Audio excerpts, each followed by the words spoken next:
Dando prosseguimento às nossas aulas, vamos agora analisar o caso médio da busca linear. Eu havia falado em aulas anteriores que os algoritmos, eles têm sempre um melhor caso, um pior caso e um caso médio. E até agora nós só analisamos o melhor caso e o pior caso, mas não falamos nada ainda a respeito do caso médio. Vamos então agora estudar o caso médio, em particular da busca linear. Para analisar o caso médio, é preciso de algumas breves, pequenas noções de distribuição estatística. É isso que nós vamos fazer agora. Nós vamos analisar como pode ser a distribuição das entradas de um algoritmo, todas as possíveis entradas que um algoritmo pode receber. Vamos depois passar por uma análise separada, o caso médio da busca linear não ordenada, quando os elementos dentro do vetor não têm nenhuma ordem particular, e depois a busca linear ordenada, quando o vetor está ordenado de acordo com um critério pré-estabelecido. Vamos então analisar o conceito de distribuição de entradas de um algoritmo. Na tela 2, vamos considerar que A maiúsculo, no caso, na notação, é o nosso algoritmo. E esse conjunto E1, E2, até EM, E índice M, vai ser o conjunto de todas as entradas do meu algoritmo A. Reparem que esse conjunto é finito. Esse algoritmo tem M entradas diferentes. O que é uma entrada, mais precisamente? Uma entrada é uma instância do problema. Por exemplo, se o algoritmo é um algoritmo de busca, uma entrada seria um vetor com um certo número de elementos e alguns elementos aleatórios ali dentro. Isso é uma possível entrada. Se eu mudo o número de elementos e mudo a composição dos elementos que estão dentro do vetor, eu tenho uma outra entrada. Então, acho que o conceito de entrada do algoritmo está bem claro, né? É exatamente aquilo que o algoritmo recebe a fim de produzir o resultado desejado. Então, nesse conjunto E, estão listadas todas as entradas para o algoritmo A. Observe agora a notação na linha de baixo. T da entrada E índice I é o número de passos de computação efetuados pelo algoritmo A quando a entrada é I. Observe que o algoritmo tem um comportamento variante. Tem entradas que são mais fáceis e tem entradas que são mais difíceis para o algoritmo. Vamos dar um exemplo. Se você recebe um maço de cartas e você quer dar uma olhadinha para colocar as cartas em ordem, o que é mais fácil? Que você receba um maço de cartas completamente desordenado ou que você receba um maço de cartas já quase todinho ordenado? É bem mais fácil o segundo caso, porque se o maço de cartas já está quase arrumado, você tem que fazer poucas mudanças nas cartas para obter a ordenação final. Agora, se o maço de cartas chegar completamente desarrumado e desembaralhado, você vai ter muito mais trabalho. Então, digamos que o fato de você colocar as cartas em ordem é o seu algoritmo de manuseio das cartas. Então, é claro que de acordo com a entrada que você recebe, de acordo com a situação do maço de cartas, vai ser mais fácil ou mais difícil colocar as cartas em ordem. O mesmo se passa com os algoritmos em computação. Cada entrada, I, tem uma característica que pode levar o algoritmo a ter muito trabalho computacional para obter o resultado ou menos trabalho computacional para obter o resultado. Então, dizemos nesse caso que o algoritmo é sensível aos diferentes tipos de entradas que ele vai receber. E aqui vem agora uma noção estatística. A seguir, nós definimos P de E índice I, a probabilidade de ocorrência da entrada EI. Tem entradas que são mais frequentes do que outras, não é verdade? É bem possível que um certo tipo de entrada seja muito mais fácil de acontecer na realidade do que um outro tipo de entrada. Então, a cada entrada, vamos associar uma probabilidade de ocorrência. E então, finalmente, no final da tela abaixo, você tem a definição formal da complexidade do caso médio. Como você pode ver, é uma conta ponderada, uma média ponderada do número de passos distribuídos pelas diferentes entradas. Então, a complexidade média ou complexidade do caso médio, CM, é definida como a soma de 1 até m das seguintes parcelas: probabilidade da entrada I vezes o número de passos que o algoritmo executa na entrada I, P de EI vezes T de EI. Se você fizer a abertura desse somatório, isso vai ficar P de E1 vezes T de E1, mais P de E2 vezes T de E2, mais, e assim por diante, até chegar a P de EN vezes T de EM.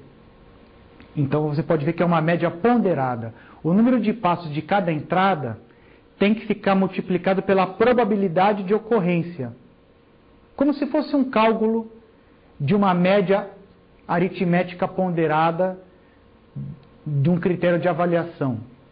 Às vezes o professor diz para você, a prova 1 tem peso 2, a prova 2 tem peso 4, e a prova final tem peso, digamos assim, 4 também.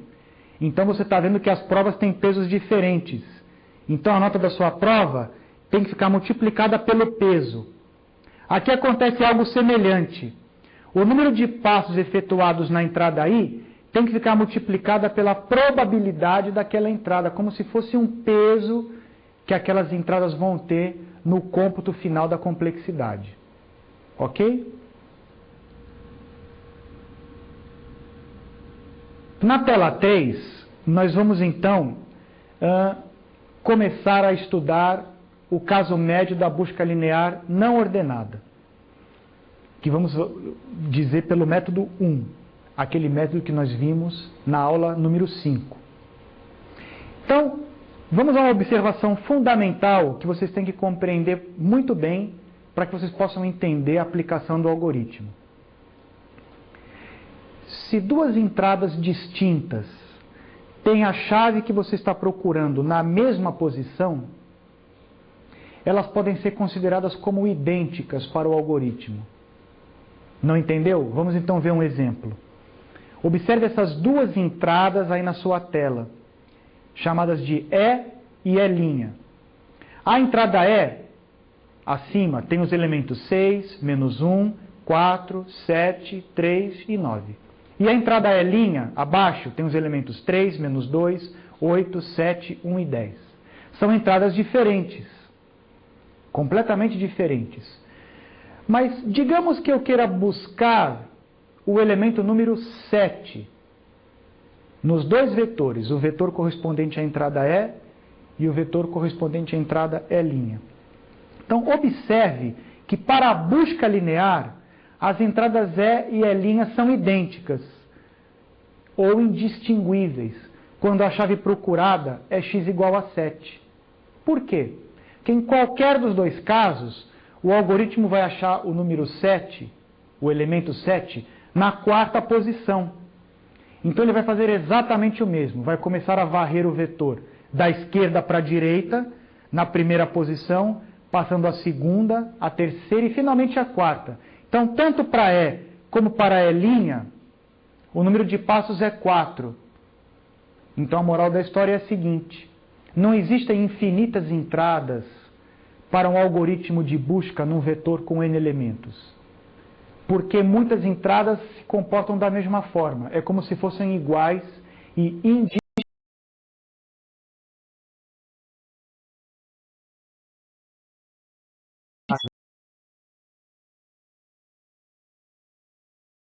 Então, nós vemos que só existem, na verdade, n mais uma entradas que o algoritmo pode enxergar. Entradas diferentes. Quais são essas entradas? São as entradas em que a chave procurada está na posição 1, é uma categoria de entradas. Depois, todas as entradas em que a chave procurada está na posição 2, todas elas são idênticas. depois todas as entradas onde a chave procurada está na posição 3, e assim por diante, até que nós temos, finalmente, todas as entradas em que a chave procurada está na posição N, e finalmente as entradas em que a chave não está na lista. Vocês lembram que o algoritmo percorre a lista toda nesse caso e não encontra o elemento. Vocês observaram então que para o algoritmo só existem N mais uma entradas diferentes. Você poderia pensar, mas existem infinitos números, infinitas possibilidades de compor entradas. É verdade. Mas o algoritmo só distingue N mais uma entradas diferentes em termos de processamento. Então nós vamos considerar que o nosso conjunto de entradas possíveis, ele tem apenas N mais um elementos. E vamos então usar essa notação. Nós vamos usar E de EI, essa notação E de EI, para designar uma entrada em que a chave procurada ocupa a 10ª posição da lista. Então esse I vai variar de 1 até N, como nós vimos no esquema acima. E finalmente, E índice 0, a entrada que corresponde à busca sem sucesso, quando a chave encontrada não está na lista. Aí estão, então, as nossas N mais uma entradas distintas, que eu vou listar nesse conjunto E igual a E0, E1 e assim por diante até EN. Na tela 5, então, nós vamos continuar a nossa análise sobre o caso médio da busca linear não ordenada. Observa com bastante atenção os valores de T e P que nós vamos obter nessa tela. Inicialmente, quantos passos o algoritmo executa quando a entrada é uma entrada do tipo EK para K entre 1 e N? Ora, a entrada EK é a entrada que corresponde ao elemento que nós estamos procurando na posição K. Sabemos então que nesse caso o algoritmo vai varrer o vetor da esquerda para a direita e vai encontrar o elemento X exatamente na posição K. Então vai fazer K comparações. Então é fácil ver que T de EK é igual a K, porque nesse caso o algoritmo faz K comparações. Faltou agora analisar T de E0, que é um caso separado. E0 é o conjunto de todas as entradas onde o elemento X não está na lista, que nós estamos considerando como uma única entrada. E é fácil ver que T de E0 é igual a N, porque se X não está na lista, o algoritmo fará N comparações e percorrerá o vetor até o final. Vamos agora ver as probabilidades. Nós sabemos que a soma das probabilidades tem que ser sempre igual a 1. Então nós vamos arbitrar como probabilidade de sucesso a probabilidade de que x esteja dentro do nosso vetor v. E essa probabilidade de sucesso será designada pela letra minúscula q. Então, seja q um certo valor entre 0 e 1, a probabilidade de sucesso da minha busca. Então, supondo que todas as entradas E1 até En, que são as entradas que correspondem à presença de x no vetor, elas sejam equiprováveis. Todas elas têm a mesma probabilidade. Então, o que eu tenho que fazer? Eu tenho que pegar esse valor Q e dividir pelas N entradas, porque todas elas têm a mesma probabilidade. Então, vai aparecer aí na sua tela embaixo, a probabilidade de EK é igual à probabilidade de sucesso dividido por N, para K variando de 1 até N. Faltou dizer agora qual é a probabilidade de E0. Ora, se a probabilidade de sucesso é Q, a probabilidade de fracasso, ou seja, a probabilidade de que x não esteja no vetor, é 1 menos Q, porque a soma das probabilidades tem que ser sempre igual a 1, que corresponde a 100%. Então, a probabilidade de E0 é igual a 1 menos Q. Vamos ver agora, então, como fica a nossa conta final? Aí está. A complexidade do caso médio no início da tela 6 é a somatória para k variando de 0 até n, de P de EK, P de EK. Abrindo esse somatório, nós vamos encontrar P de E0 vezes T de E0, mais P de E1 vezes T de E1, e assim por diante, até a última parcela, que é P de EN vezes T de EN. Você vai, então, agora substituir. Quanto é P de E0? É 1 menos Q. Quanto é T de E0? É N, porque no caso em que x não está na lista, nós temos n passos. Então, a primeira parcela é 1 menos Q vezes n. A segunda parcela, quanto é P de E1? É Q sobre n, como nós calculamos na tela anterior. Quanto é T de E1? É exatamente 1, porque na entrada é 1, o algoritmo dá apenas um passo. Vamos fazer mais uma parcela. Quanto é P de E2? Novamente é Q sobre n. Quanto é T de E2? É 2, porque corresponde a 2 passos dados pelo algoritmo para achar o elemento na segunda posição. Continuando com esse raciocínio, chegamos à última parcela, Qn vezes n. E aí você vai fazer as continhas, que você pode acompanhar aí na tela, e vai chegar à fórmula final da complexidade da busca, do caso médio da busca linear não ordenada, que é 2n menos q vezes n mais q sobre 2. Isso nos vai permitir agora analisar alguns casos particulares. Que casos particulares são esses? Vamos analisar dois casos bem simples. O primeiro caso, q igual a 1. O que significa q igual a 1? Que o elemento, q é a probabilidade de sucesso. Então, o elemento a ser procurado sempre está presente dentro do nosso vetor.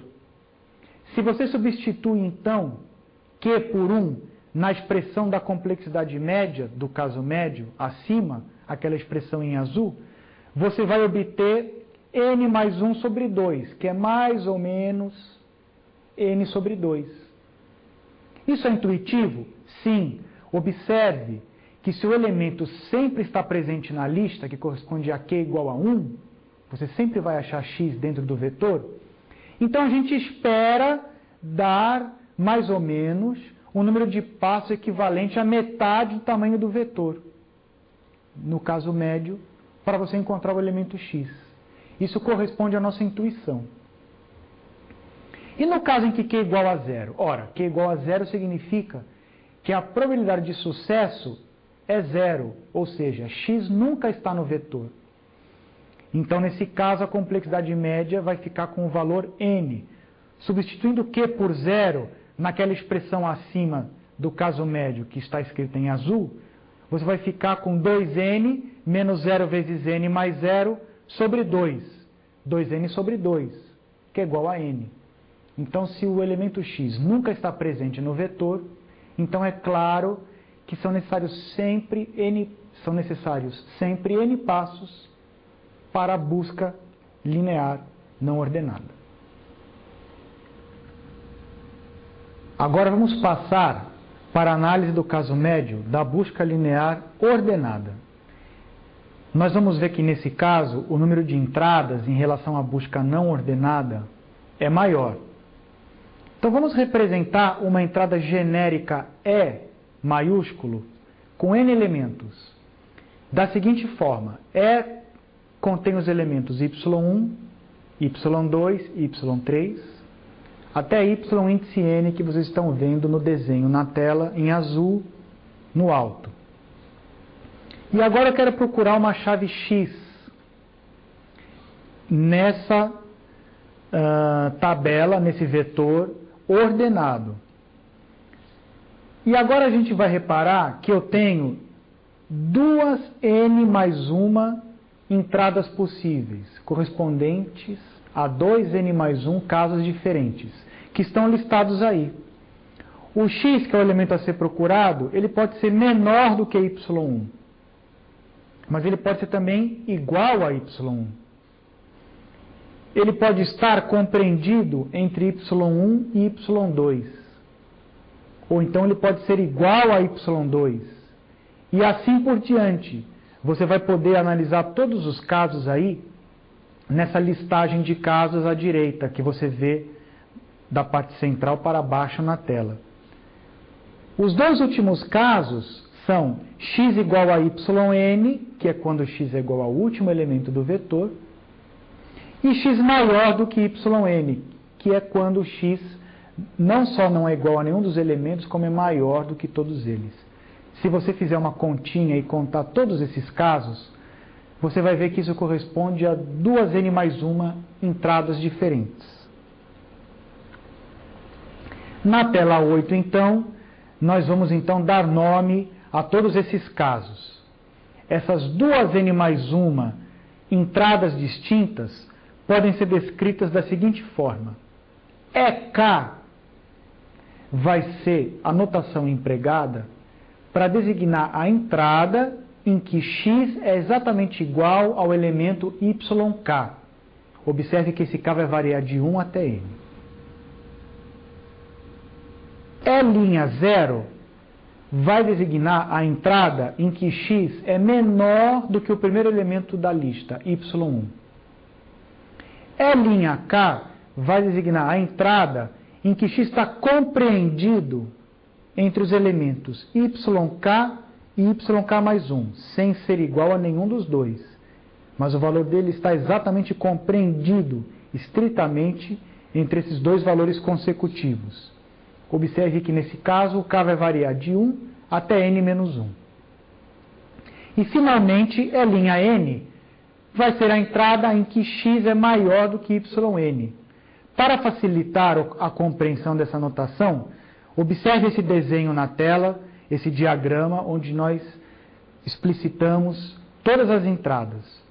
Então, observe, considere o vetor como uma linha reta. Os elementos são pontos colocados nessa linha reta, y1, y2, y3, até yn. Se x é igual a y1, isso corresponde à entrada E1, e tem então a entrada E1 apontando para y1 para designar que x é igual a y1. Mesma coisa para E2, E3, até En. E existe um diagrama na parte de baixo do desenho, na parte inferior da linha, existem as entradas para designar, o diagrama designa as entradas do tipo E'. Então, E'0 é a entrada correspondente aos elementos que são menores do que y1, como você pode ver no diagrama. E'1 corresponde às entradas em que o elemento x procurado está entre y1 e y2, e assim por diante. E a última entrada a ser designada é E'N, que você vê abaixo à direita, correspondente aos elementos que são maiores do que yn. Se você contar todas essas possíveis entradas, você vai ver que você tem 2n mais 1 entradas listadas nesse conjunto que está na parte de baixo da tela. O conjunto é igual a E'0, E'1, E'1, E2, E'2, E3, E'3 e assim por diante, até você ter as entradas En e E'N. São 2n mais 1 entradas. Agora nós temos que estabelecer o número de passos e a probabilidade de cada uma dessas 2n mais 1 entradas. Vamos então fazer isso? Quantos passos o algoritmo dá quando a entrada é EK? Quanto vale T de EK? Ora, T de EK é igual a K, como no caso da busca não ordenada, porque o algoritmo, para saber que o elemento está na késima posição do vetor, gasta K comparações. Então, ele dá exatamente K passos computacionais, para K variando de 1 até N. E quantos passos o algoritmo gasta para descobrir que x corresponde a uma entrada do tipo E'(k)? Nesse caso, repare que o algoritmo vai gastar K mais 1 passos. Vamos então esclarecer isso por meio de um exemplo. Observe esse exemplo. Suponha que nós desejamos procurar a chave x igual a 7, nessa lista que tem n igual a 6 elementos. E aí, no primeiro desenho, você tem uma entrada que representa E3. Ou seja, a chave x igual a 7 está exatamente na terceira posição, como indicado pela setinha vermelha sobre o número 7. Nesse caso, quantas comparações faz a busca até encontrar o elemento na terceira posição? Observe que a busca, nesse caso, faz 3 comparações. Então, t de E3 é igual a 3. Vamos agora desenhar uma entrada que representa E'3. Ora, a entrada E'3 corresponde ao caso em que o elemento procurado x está compreendido entre o y3 e o y4. É exatamente o que acontece nesse caso. A chave procurada é x igual a 7, e ela se encontra exatamente entre o elemento que está na terceira posição e o elemento que está na quarta posição. Quantos passos, então, o algoritmo dá nesse caso? Se você recordar o algoritmo que nós fornecemos na aula anterior, para a busca ordenada, você vai ver que ele vai parar exatamente na quarta posição, correspondente ao elemento número 8, que está apontado pela setinha vermelha. Ele vai parar no elemento imediatamente maior do que o seu valor, que no caso é 7. Então, o algoritmo terá feito, nesse caso, 4 comparações. Então, t de E'3 é igual a 4. Se você volta agora para o início da tela, você entende melhor lá em cima por que t de E'K é igual a k mais 1. É necessário fazer uma comparação a mais, porque o algoritmo vai parar exatamente no elemento imediatamente maior do que x. Vamos agora analisar as probabilidades. Esse estudo é feito na tela 10. Vamos então novamente, como no caso da busca não ordenada, arbitrar que Q é a probabilidade de sucesso de você encontrar o elemento dentro do vetor. Quais são as entradas onde há sucesso? São todas as entradas da forma EK, onde K varia de 1 a N. São as entradas E1, E2 até N. Então, seja Q, como é uma probabilidade, vai estar entre 0 e 1, a probabilidade de sucesso da busca, supondo novamente que todas as entradas são equiprováveis, eu tenho que pegar esse valor Q e dividir por N, para distribuir essa probabilidade por todas essas entradas. Então, P de EK realmente é Q sobre N, para K variando de 1 até N. Mas ficou faltando agora dizer qual é a probabilidade das entradas da forma E'K. Ora, as entradas da forma E'K são as entradas onde x não se encontra no vetor. Então, são entradas correspondentes a fracasso. Se o sucesso tem probabilidade Q, então o fracasso tem probabilidade 1 menos Q. Assim como o Q foi distribuído pelas N entradas correspondentes a sucesso, o valor 1 menos Q vai ser distribuído para as N mais 1 entradas correspondentes a fracasso. Então, eu tenho que dividir o valor 1 menos Q sobre as N mais 1 entradas da forma E'K. Então, P de E'K, como você pode acompanhar na tela abaixo, na fórmula em azul, é igual a 1 menos Q, que é a probabilidade de fracasso, dividido por N mais 1. Vou distribuir, então, essa probabilidade pelas N mais 1 entradas correspondentes a fracasso. E o K vai variar entre 0 e N. Finalmente, então, chegou o momento dos cálculos finais, que vão levar em consideração as probabilidades de sucesso e de fracasso. Então, nós temos que fazer esse cálculo ponderado para todas as duas N mais 1 entradas.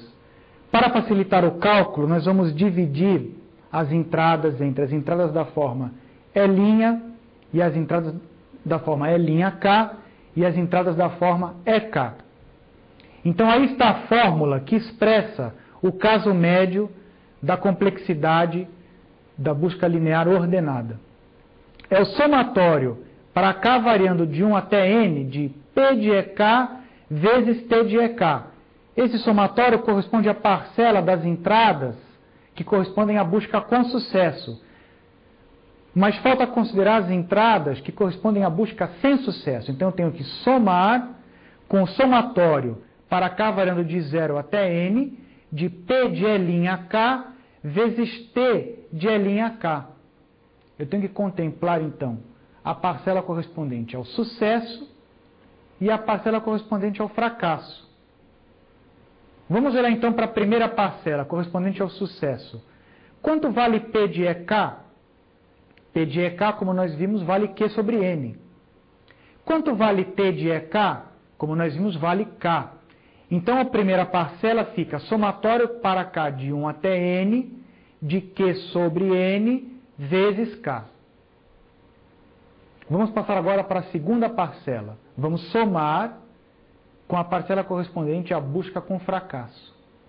Isso é, o somatório para K variando de 0 até N, de P de L'K vezes P de L'K. Quanto vale P de L'K? Como nós vimos, vale 1 menos Q sobre N mais 1. Quanto vale T de L'K? Como nós vimos, vale K mais 1, que você pode ver em telas anteriores. Você vai efetuar agora esses cálculos. Esses cálculos vão demandar um pouquinho de trabalho. Então, para a aula não ficar muito aborrecida, eu vou deixar esses cálculos para que você faça, depois com calma, lápis e papel. Você pode também acompanhar no livro o texto da bibliografia. Se você fizer esses cálculos, você vai obter essa fórmula. Caso médio é igual a N menos Q mais 2 sobre 2. Esse é o valor final dessas contas que você vai fazer depois com calma. Agora eu quero chamar a atenção de vocês para uma particularidade muito interessante da busca linear ordenada. Nós podemos trocar o Q por 0, no caso de que a gente espera obter sempre fracasso, ou podemos trocar o Q por 1, no caso em que a gente espera obter sempre sucesso.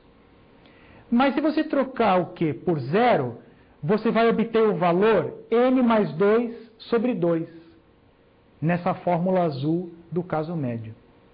Se você trocar agora o Q por 1, que é o valor de sucesso, você vai obter N mais 1 sobre 2. Então, observe que, variando o valor de Q entre 0 e 1, o valor dessa fórmula varia entre N mais 1 sobre 2 e N mais 2 sobre 2, que é a fórmula que está um pouquinho abaixo do centro da sua tela. N mais 1 sobre 2 é menor ou igual do que o caso médio, que é menor ou igual do que N mais 2 sobre 2. Então, observe que essa variação é muito pequena. Ela está sempre próxima de N sobre 2, para qualquer valor de Q. Então, a conclusão de que nós chegamos é de que, no caso médio, mesmo com Q valendo 0 ou Q valendo 1, nunca haverá muita variação. A gente sempre espera, no caso médio da busca linear ordenada, atingir mais ou menos a metade do comprimento do vetor, efetuar exatamente esse número de comparações. E agora, então, eu gostaria que você pausasse a aula um momento, retomasse aqueles cálculos do caso médio que eu expliquei logo acima, fizesse calmamente com lápis e papel e obtivesse exatamente aquela fórmula em azul. Caso médio é igual a N menos Q mais 2 sobre 2. Vou deixar 5 minutos para vocês fazerem isso e depois vocês podem retomar a aula. Vocês conseguiram fazer os cálculos com facilidade? Na verdade, o truque desses cálculos está em você saber calcular a soma dos termos de uma progressão aritmética. Então vamos ver que na verdade é muito simples. Então aí está a solução para que você obtenha o valor final da expressão que estava na tela anterior. Então a complexidade do caso médio é somatório de K, variando de 1 até N, de Qn vezes K, que é a parcela correspondente à busca com sucesso, mais somatório para K variando de 0 até N, de 1 menos Q sobre N mais 1, vezes K mais 1, que é a parcela correspondente ao fracasso, a busca com fracasso. Vamos então abrir essas duas parcelas, porque ambas as parcelas também são somatórios, que são um conjunto de parcelas. Se você abre a primeira parcela da esquerda, você vai ver que o termo Q sobre N é um termo comum a cada parcela dessa parte correspondente ao sucesso. Então ele pode ser colocado em evidência. E o que vai aparecer entre colchetes, então, são os valores sucessivos de K para K variando de 1 até N. Para a parcela do lado direito, acontece uma coisa semelhante. O termo 1 menos Q sobre N mais 1 é um termo comum a todas as parcelas desse segundo somatório. Então ele pode ser colocado também em evidência. E você vai ver entre colchetes os valores de K variando de 0 até N. Agora, nós vamos somar os termos de uma progressão aritmética, tanto na primeira parcela como na segunda parcela. Na primeira parcela, nós temos ali 1 mais 2 mais pontinhos mais N. Isso é uma progressão aritmética, cujo primeiro termo é 1, cujo último termo é N, o número de termos dessa progressão é N e a razão de soma é igual a 1. Portanto, usando a fórmula, essa progressão aritmética OPA tem como resultado N que multiplica N mais 1 sobre 2. Do outro lado, você tem uma outra PA, cujo primeiro termo é 1, cujo último termo é N mais 1. Temos N mais 1 termos e a razão da progressão também é 1. Aplicando a fórmula da soma dos termos de uma progressão aritmética, você vai obter N mais 1, que multiplica N mais 2 sobre 2. Ok? Agora observe na próxima expressão que eu tenho novamente duas parcelas. Na primeira parcela, eu posso cancelar o N que está no numerador com o N que está no denominador. Cancelando, eu vou obter Q, que multiplica N mais 1 sobre 2. Na segunda parcela, eu posso cancelar o termo N mais 1, que tem no numerador e no denominador. E aí eu vou obter 1 menos Q, que multiplica N mais 2 sobre 2.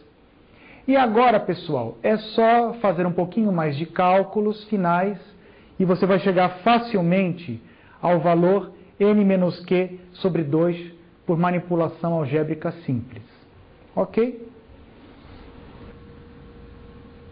Agora eu quero propor para vocês um exercício que vai ajudar vocês a fixarem bem esses cálculos do caso médio da busca linear.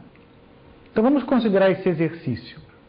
Vamos determinar a expressão da complexidade média de uma busca não ordenada de n chaves. Essas chaves são exatamente os elementos que estão dentro do vetor. E vamos considerar que o n, que é o número de elementos no vetor, é par. E vamos considerar também uma novidade. As probabilidades de busca das chaves de ordem ímpar. O que é uma chave de ordem ímpar? É uma chave que está numa posição ímpar do vetor. Então são as chaves que estão nas posições 1, 3, 5, 7. Como o n é par, a última posição ímpar será n menos 1. Ok?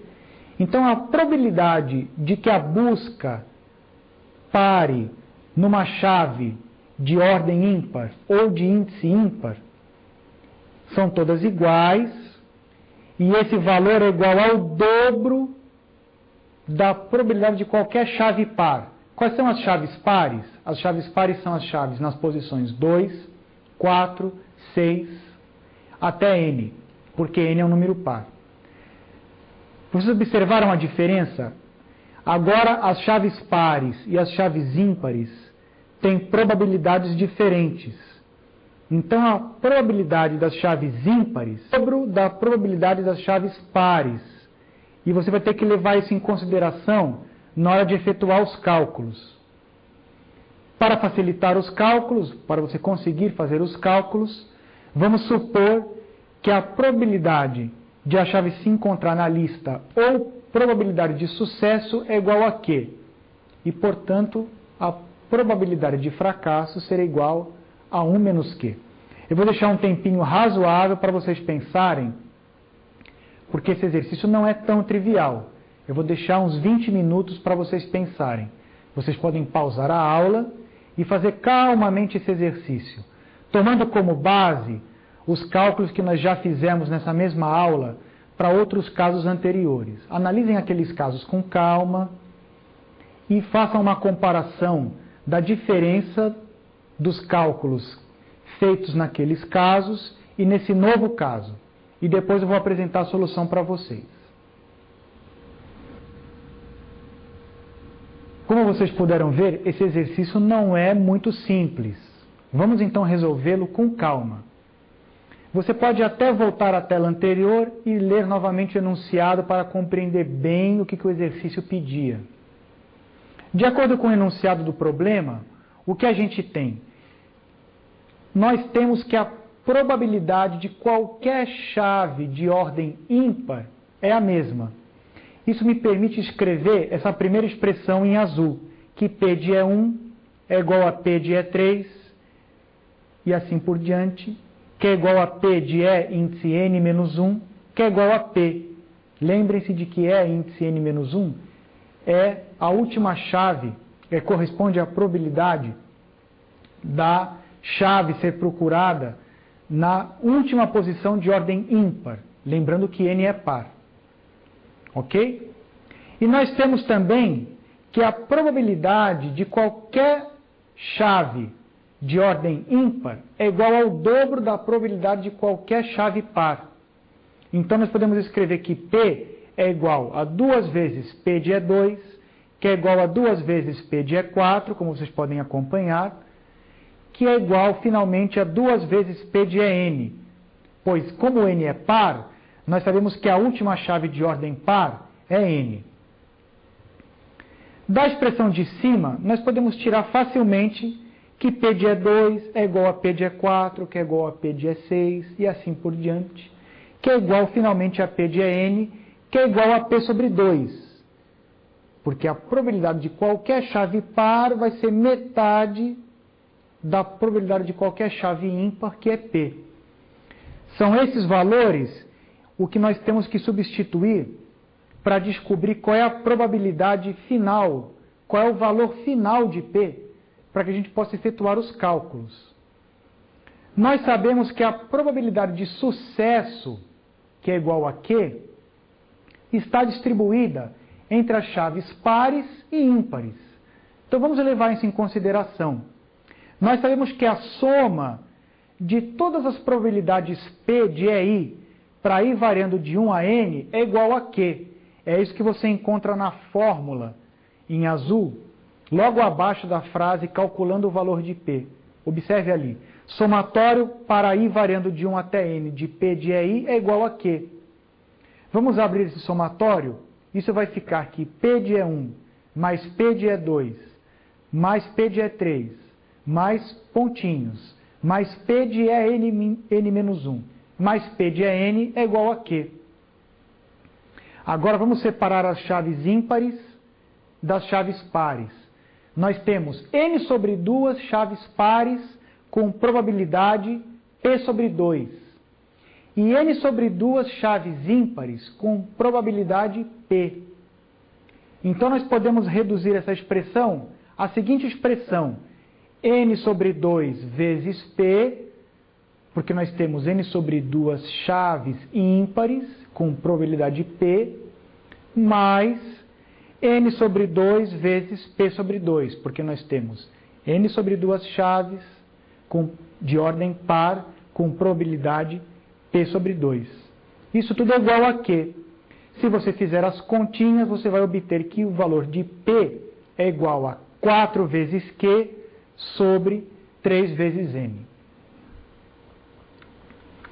E agora, finalmente, você vai poder substituir esse valor de probabilidade na fórmula do caso médio. Vamos calcular, então? Lembrando da fórmula do caso médio, ela é uma soma ponderada. de tempos de computação vezes probabilidades. Então, o caso médio é dado por P de E0 vezes T de E0, mais P de E1 vezes T de E1, mais P de E2 vezes T de E2, e assim por diante, até você chegar à última parcela, que é P de En vezes T de En. Vamos substituir? Quem é P de E0? P de E0 é a probabilidade de fracasso da chave não estar no vetor. Se Q é a probabilidade de sucesso, então 1 menos Q é a probabilidade de fracasso.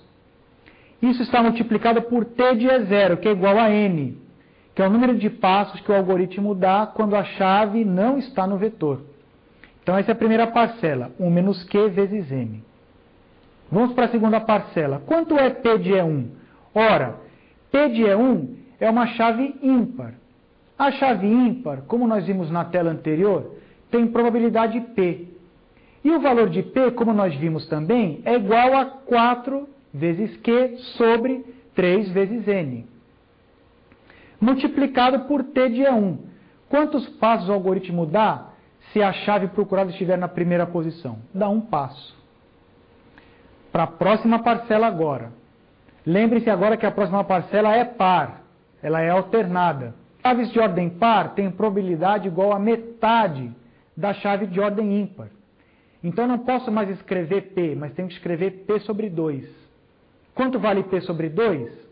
Se você tomar o valor 4Q sobre 3N e dividir por 2, você vai ter 2Q sobre 3N, que é a probabilidade da chave par, vezes T de E2, que é igual a 2. Se a chave estiver na segunda posição, o algoritmo gasta exatamente duas comparações. E agora não vai ser difícil você enxergar que a probabilidade vai se alterando. Ora a chave é par, ora a chave é ímpar. Então, para E3, você vai usar a probabilidade 4Q sobre 3N. Para E4, você vai usar a probabilidade 2Q sobre 3N. E assim por diante, até chegarmos à última parcela, P de En vezes T de En. Nós sabemos que N é um valor par, então isso corresponde a uma chave par.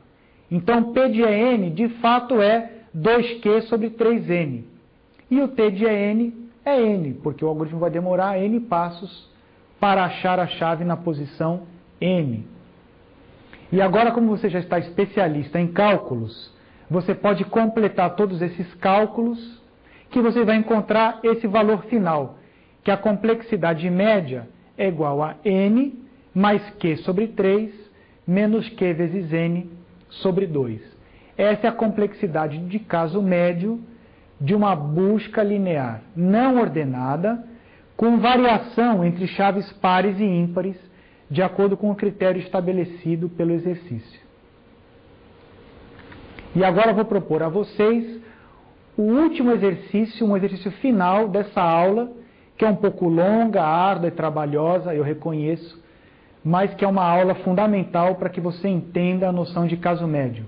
Então, eu vou propor mais um exercício que depois você pode fazer junto com os colegas, pode fazer em casa, com bastante calma, e depois pode tirar dúvida com o tutor para ver como resolver. Esse exercício é o seguinte: novamente, eu quero que você determine a expressão da complexidade média de uma busca não ordenada. Qual é a suposição agora a respeito das probabilidades?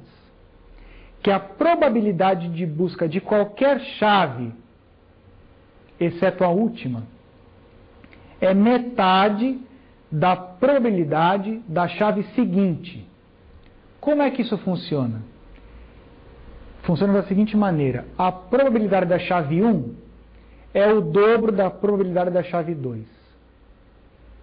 A probabilidade da chave 2 é o dobro da probabilidade da chave 3. E assim por diante. Logo, você vai logo perceber que a probabilidade da chave 1 seria 4 vezes a probabilidade da chave 3, porque essa conta é acumulada, até você chegar à última chave, que você pode arbitrar como tendo uma probabilidade P para facilitar os cálculos. Ok? E, novamente, você vai supor que a probabilidade de sucesso, ou seja, de a chave se encontrar na lista, é igual a Q minúsculo. Boa sorte com esse exercício e até a nossa próxima aula.